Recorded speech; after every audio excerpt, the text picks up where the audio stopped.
I wasn't supposed to be home that night. My plans had changed last minute, and I almost didn't go back. But something inside me just wouldn't let me stay away. The street was quiet. The air felt heavier than usual.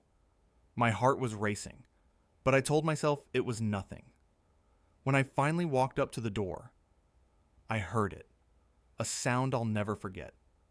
My hand froze on the doorknob.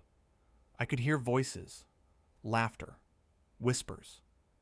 And then, when I opened that door, everything I thought I knew about my life, everything I trusted, shattered in an instant. What I saw changed me forever. My name is David, and for 12 years, I believed I had the life everyone dreams of. I was married to Emily, the woman I loved more than anything. We didn't have much in terms of money, but our life felt rich because of the moments we shared. Our mornings started with coffee together, quiet smiles, and small talks about our plans for the day. I never doubted her, never questioned our love. Emily was everything I thought a partner could be: warm, caring, funny, and attentive. She knew how to make me laugh even on my worst days. She had this way of looking at me that made me feel like I was the only person in the world who mattered. I trusted her completely. Our home felt like a sanctuary. Every corner held memories. The kitchen where we cooked together, the couch where we spent evenings watching old movies, the little garden Emily insisted we plant each spring. Our weekends were filled with hikes, long drives, and simple dinners. Everything felt stable, unshakable. And then there was Michael, my best friend since college. He was more like a brother than a friend. We shared everything: secrets, failures, triumphs. He knew me better than anyone else, and I trusted him without question. Michael was like family, the kind of person you could rely on without hesitation. He was often at our house, joking with Emily, helping me with home projects, or just hanging out.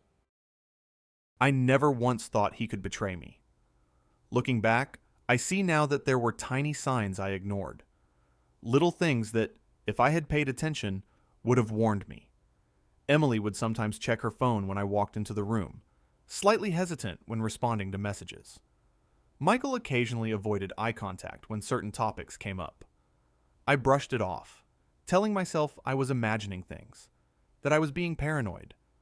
I didn't want to ruin the life I had built, so I convinced myself it was nothing. Our evenings were predictable, but comforting. We would sit together after work, talk about our day, and laugh at the small absurdities of life. Emily would tell me about her coworkers, her little annoyances, and I would share my work frustrations. Michael would join us, adding jokes and stories that made the room feel alive. I felt complete, safe, and loved. I had a deep sense of pride in the life we had. The trust I placed in Emily and Michael was absolute. Betrayal was something I read about in stories, something that happened to others, not me. I never considered that the people closest to me could ever deceive me. I believed that trust was a permanent foundation, something unshakable. Even the way I remembered small details now, Emily's laugh, the way Michael would tease me relentlessly, the quiet evenings we shared, feels different. At the time, it was just life. A life I cherished. A life I believed was perfect. I didn't suspect that everything I loved, everything I trusted, could be challenged, destroyed, and rewritten. For 12 years, I thought I knew everything about my life. I thought I had no reason to fear, no reason to doubt. I was wrong. Every moment I now recall, every smile, every laugh, every seemingly innocent act was part of a world that was about to collapse. I truly believed I had a perfect life. But life has a way of revealing truths we are never prepared for, and mine was about to change forever. At first, it was small things, almost unnoticeable, the kind of details you could easily ignore. I never thought much of it, but looking back now, I see how they were warning signs I refused to see. Emily started coming home a little later than usual, claiming work meetings or errands. Sometimes she would leave her phone on silent, and if it rang, she would quickly hide it or step into another room. At the time, I told myself it was nothing. People have lives outside their home, after all. Michael also started acting slightly different. He seemed distracted at times, avoiding eye contact when I brought up simple topics, or laughing a little too hard at things that weren't really funny. I thought maybe he was just stressed from work, or maybe I was imagining things. I trusted him completely, and so I let it slide. I didn't want to see a shadow where I thought there was only light. But one evening, I felt a strange unease that I couldn't ignore. Emily had been out for hours, claiming she had a late project to finish. Michael had stopped by, like he always did, and we sat in the living room talking about sports. I noticed the way Emily's name came up in conversation. Michael hesitated for a moment before answering. It was a tiny thing, but it caught my attention. A flicker of doubt started in my mind, though I quickly pushed it away. Over the next few days, more subtle things started stacking up. Emily would sometimes take her calls outside, whispering into the phone. I'd catch fleeting glances between her and Michael when I wasn't looking directly. Little gestures, the kind that seemed innocent at first, started to form patterns. My stomach would twist slightly when I noticed, and I hated myself for even thinking something could be wrong. I tried to rationalize it all. I told myself I was overreacting. I reminded myself of the years of trust, of the laughter we shared, of the life we built together. I clung to those memories like a lifeboat in a storm. After all, why would they betray me? Michael had been my brother in every sense of the word, and Emily was the woman I loved with all my heart. To even suspect otherwise felt like a betrayal of my own trust. But doubt has a way of growing silently. It starts in the corners of your mind, like a shadow that refuses to disappear. Every small inconsistency made me question reality.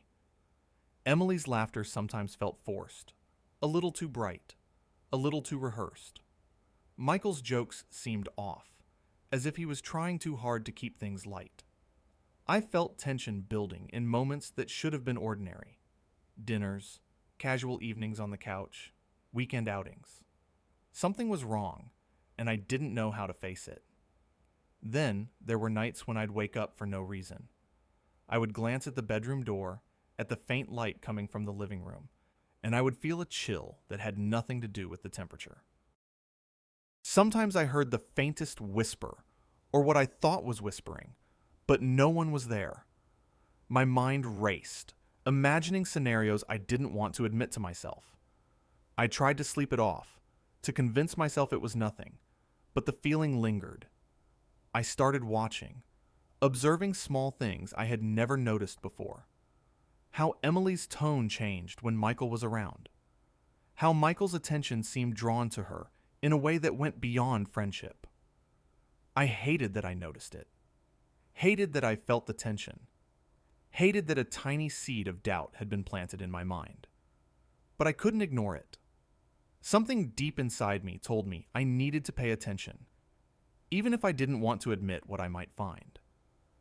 And yet, even with the unease growing stronger every day, I kept convincing myself I was wrong. I clung to my belief in the life I thought I had. I told myself, this is all normal. It's nothing. I'm imagining things. But the truth is, I wasn't imagining anything.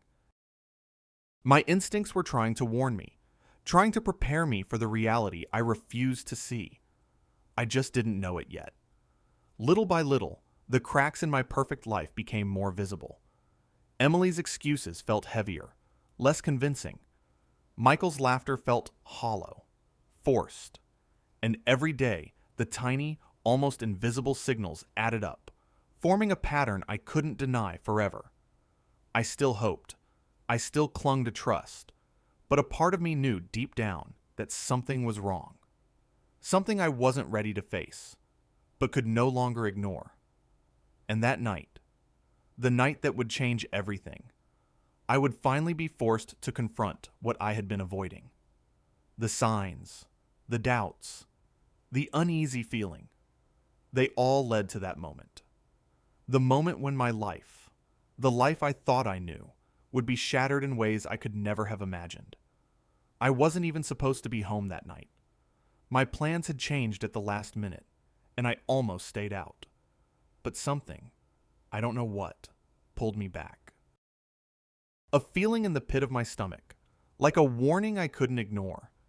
It was subtle, but enough to make me turn around and drive back to the house I thought was safe. The streets were unusually quiet, the kind of silence that presses against your chest. I remember gripping the steering wheel tighter than usual, feeling a strange tension coil inside me. Every instinct in my body was telling me something was off, but I tried to dismiss it. Maybe it was just my imagination. Maybe I was being paranoid. But still, the feeling wouldn't go away. As I pulled into the driveway, the house looked the same. Nothing seemed out of place. The porch light cast a familiar glow across the front steps. The quiet comfort I usually felt when I returned home was gone. My heart was racing. I could feel it thudding against my ribs.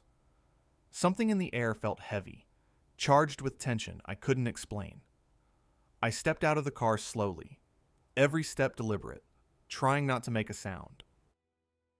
The front door was closed, just as it always was. I reached for the doorknob, my hand trembling slightly. And then I heard it. A sound so faint, I almost questioned my own senses. A low murmur, a laugh, the kind of voice you recognize instantly, but that somehow didn't belong in the way it should. It was coming from inside. I froze for a moment, my hand still on the doorknob, my mind racing. I told myself it was nothing. Maybe a television left on, maybe someone passing by. But instinct screamed at me that something was wrong, that the house I had trusted all my life was hiding something. I opened the door slowly, trying to steady my breathing. The familiar smell of home hit me. Emily's candles, the faint aroma of dinner she had left earlier. But it felt wrong somehow. Too quiet. Too tense. My footsteps echoed softly in the hallway as I moved toward the stairs. Every instinct in me told me to turn back, but something compelled me forward. As I climbed the stairs, I heard it again. A laugh, low and intimate, that froze me in place. It wasn't just any sound. It was Emily's laugh, and then Michael's voice mingling with it. Something in me recoiled. My heart sank, and for a moment, I thought I might be imagining it. Maybe it was just a trick of the mind, a shadow in the corner of my consciousness. But then I noticed the bedroom door at the end of the hallway. Light slipped through the crack beneath it. My hand went to the knob, my body shaking. Every warning bell in my brain was screaming at me. I could hear voices more clearly now. Words I couldn't make out fully, but tones I recognized. Familiar, intimate, impossible to ignore. I froze. My mind went blank. The years of trust I had placed in Emily and Michael flashed before me in an instant.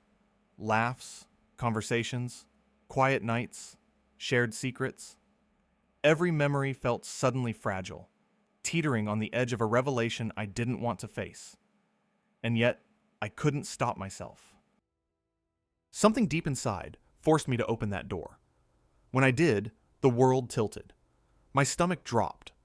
The sight I saw is burned into my mind, a snapshot I can never erase. Emily and Michael, together, in my house, in a place I thought was safe. The laughter, the whispers, the closeness, it all made sense and shattered everything at the same time. I froze completely, unable to move, unable to speak. My vision narrowed, my mind racing to comprehend what was happening. All the small signs I had ignored, the unease I had pushed aside, they converged in that instant, forming a truth too heavy to bear. The people I loved, the people I trusted the most, had been living a lie behind my back, and I had walked right into it. For a long moment, I stood there, paralyzed by shock. Every heartbeat felt deafening, every breath shallow. My perfect life, the life I had believed in for so long, was gone. The laughter and warmth of my home now felt like a cruel mask, hiding a betrayal that cut deeper than anything I had imagined. I wanted to scream, to demand answers, to break something, anything, but I couldn't. I was trapped by disbelief, by the weight of the betrayal, by the realization that nothing would ever be the same. I had never felt so powerless, so violated, and so aware of the fragility of everything I had built. And yet, even in that moment, a small part of me noticed something else. The way they froze when they realized I was there. That flicker of panic, the subtle guilt in their eyes. It told me that they knew, deep down, the consequences of what they had done. But it didn't matter. The damage was done. My trust, my life, my sense of reality, everything had been fractured in a single heartbeat. That night, I learned something I will never forget. The people you love can hurt you in ways no one else ever could, and the life you think is perfect can crumble in an instant. And there I stood, in the middle of it all, feeling the cold weight of betrayal press down on me, knowing that nothing would ever be the same again. I froze the moment I stepped inside. My house, my safe place, felt wrong. The air was heavy, and everything seemed quieter than it should be. My heart was racing. Emily's laugh reached me first, soft and familiar, but there was something off about it. Lighter, forced. And then Michael's voice joined hers. My stomach sank. I wanted to convince myself I was imagining things. Maybe it was a prank. Maybe I had misheard. But the subtle cues I'd ignored for months now hit me all at once. The way Emily leaned just slightly closer to Michael. The faint smile that lingered on his face when her hand brushed his arm. Every little gesture I had once dismissed now screamed betrayal. I took a step forward, then another, careful not to make a sound. My eyes scanned every detail. The way the light caught her hair, the tilt of her head, the way he moved near her. My breathing was shallow.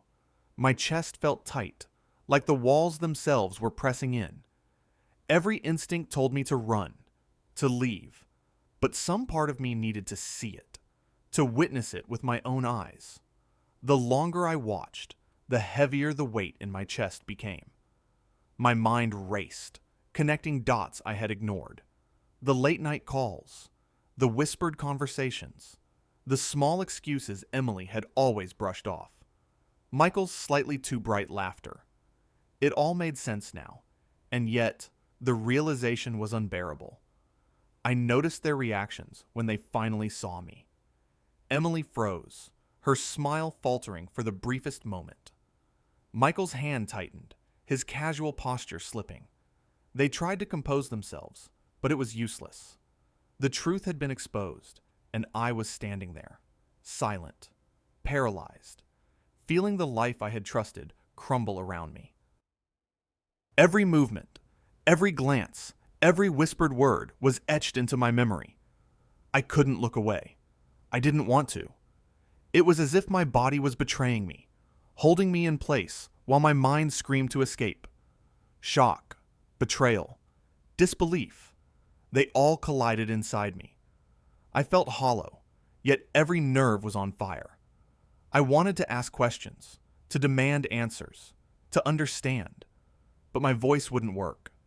The years of trust, the love, the loyalty, they weighed me down.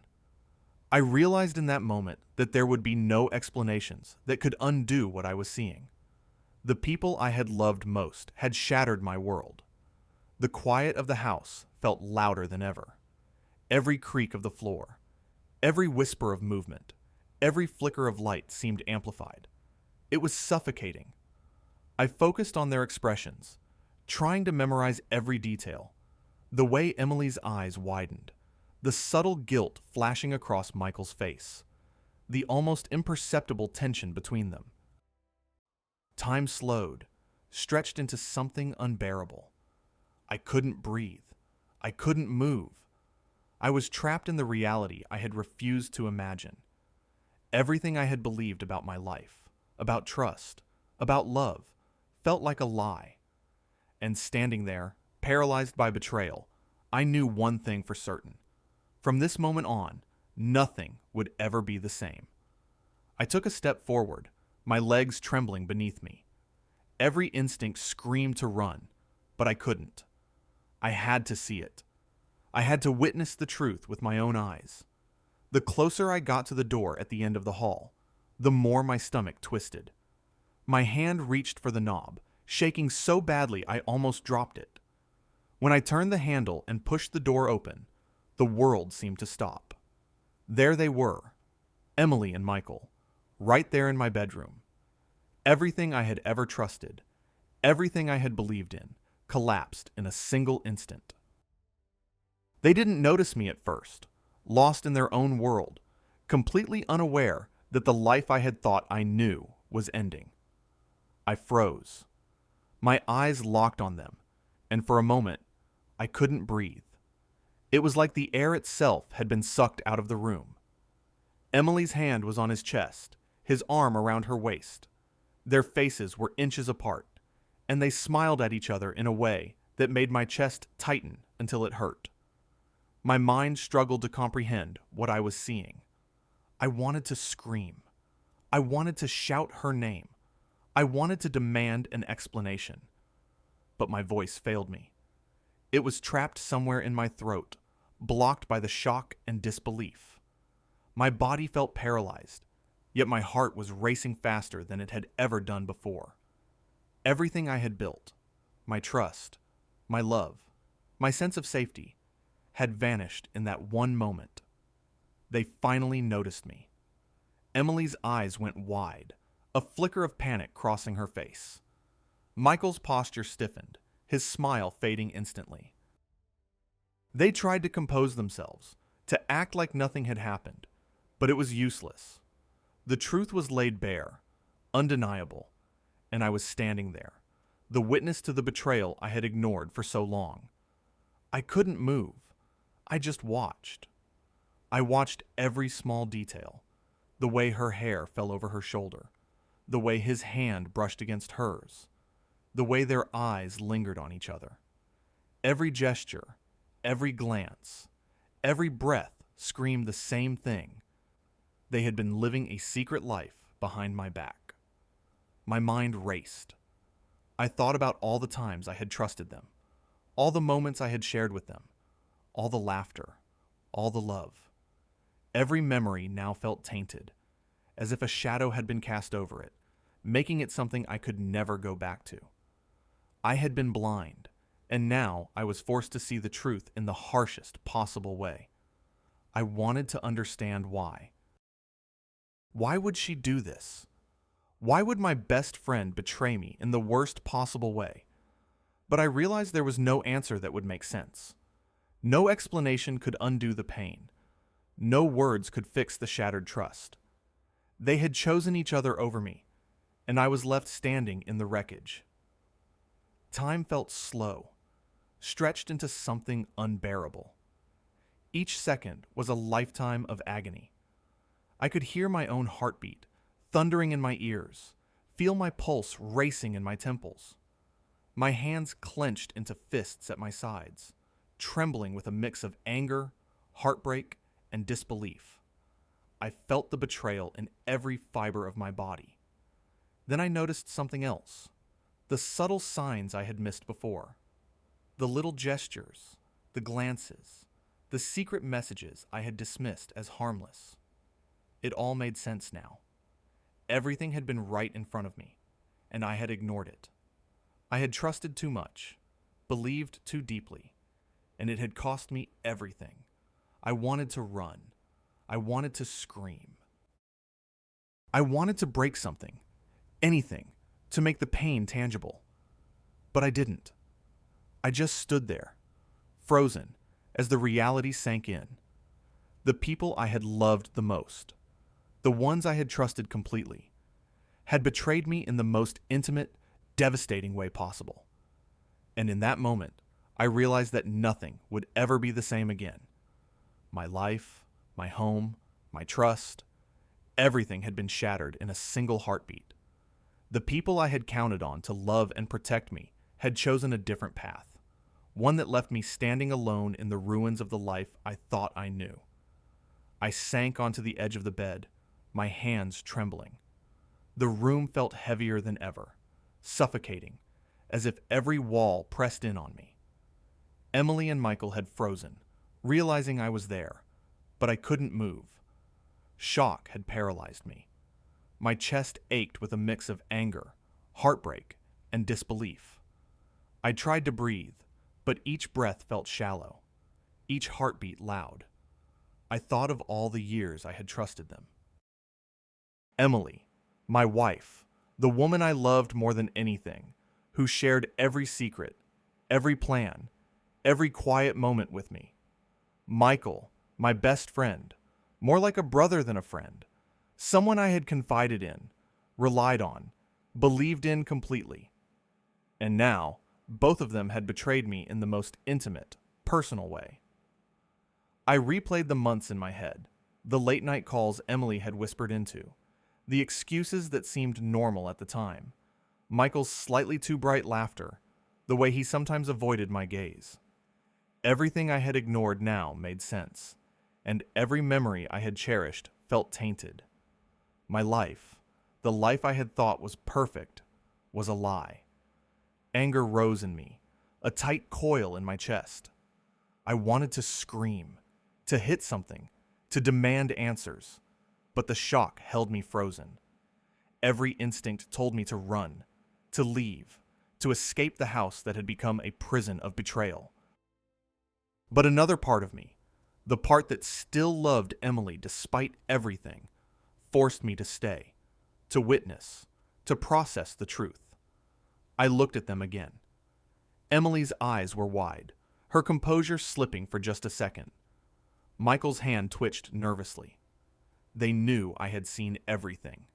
Their guilt was visible, but it did nothing to lessen the blow. Seeing it in their expressions made the betrayal tangible, unavoidable. I realized the depth of what had happened. Trust, once broken, leaves nothing but emptiness and questions. There was no going back, no words that could fix the damage, no apologies that could restore what I had lost. I had been blind, naive, trusting too much, and it had cost me everything. I thought about what I should do next. Could I forgive them? Could I even stay in the same house? Could I ever look at Emily without seeing the betrayal in her eyes? I didn't know the answers. I only knew the pain was real, heavy, and unrelenting. I tried to steady myself, taking deep breaths, focusing on what I could control. I needed clarity. I needed to process, to survive this emotional avalanche. Part of me wanted revenge. Part of me wanted to disappear. Part of me wanted to collapse and cry. But I knew that to survive, I had to remain conscious, aware, and deliberate. The weight of betrayal pressed down on me, like nothing I had ever experienced. I felt both hollow and tense, empty and on fire. Every instinct, every memory, every ounce of trust I had placed in them had been weaponized against me. And yet, amidst the chaos, a strange clarity emerged. I could no longer pretend, no longer ignore, no longer cling to the life I had believed in. This was the turning point. I had to decide who I was in this new reality, what I would do with the fragments of the life I had lost, and how I would face the people who had betrayed me. From this moment on, nothing would ever be the same. The choices I made now would define the rest of my life. I finally found my voice. It started as a whisper, trembling and low, but it grew into something I couldn't contain.